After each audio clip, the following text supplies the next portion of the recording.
హతవిధి ఏమీ వైపరీత్యం. అదేదో పాత సినిమా డైలాగుల్ని మళ్లీ మనం కొట్టాల్సి వస్తోంది.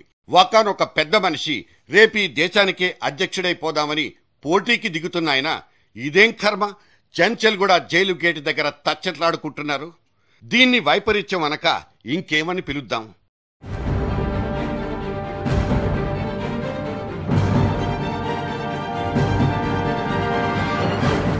మిస్టర్ సంగ్మా మన లోక్సభ స్పీకర్గా మంచి పేరు సంపాదించుకుని ఆనక సోనియా గాంధీ ప్రధాన పదవికి పనికిరారంటూ అలిగి అప్పుడెప్పుడో కాంగ్రెస్ నుంచి కటీఫ్ అయిపోయి నేషనల్ కాంగ్రెస్ పార్టీ అనే పేరు పెట్టుకుని తిరిగిన ఆయనే కదా ఈ సంగ్మా. ఆ పార్టీ పుట్టించిన మరో మరాఠా యోధుడు శరద్ పవార్ ఇలాగే సోనియాను తిట్టిన తిట్టు తిట్టకుండా తిట్టి ఇప్పుడు కాంప్రమైజ్ అయిపోయి అదే కాంగ్రెస్తోనే జతకట్టి వ్యవసాయ శాఖ మంత్రిగా కంటిన్యూ అయిపోతున్నారు.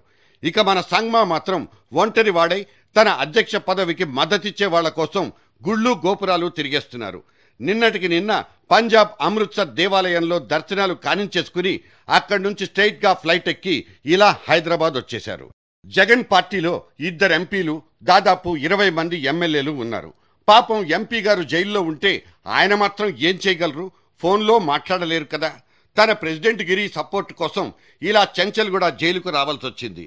అడగ్గానే ఇంటర్వ్యూ ఇవ్వాలంటే మరి పర్మిషన్ల ప్రవచనం ఉంటుంది కాబట్టి అవన్నీ ఫార్మాలిటీస్ పూర్తి చేసి ఇదిగో ఇవాళ 11:30 గంటలకు టైం ఇచ్చారు సంగ్మా సార్ వారికి.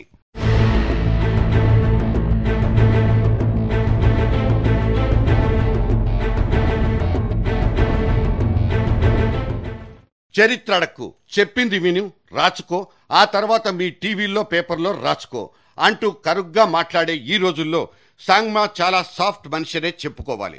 తనదైన మార్క్ చిరునవ్వుతో, సెన్స్ ఆఫ్ హ్యూమర్తో లోక్సభలో నవ్వులు పూయించిన ఒకప్పటి ఈ స్పీకర్ ఇలా జైలు బయట తచ్చట్లాడడం ఏమీ బాగోలేదన్నది ఆయన్నెరిగిన వాళ్ళు చెప్తున్న మాట.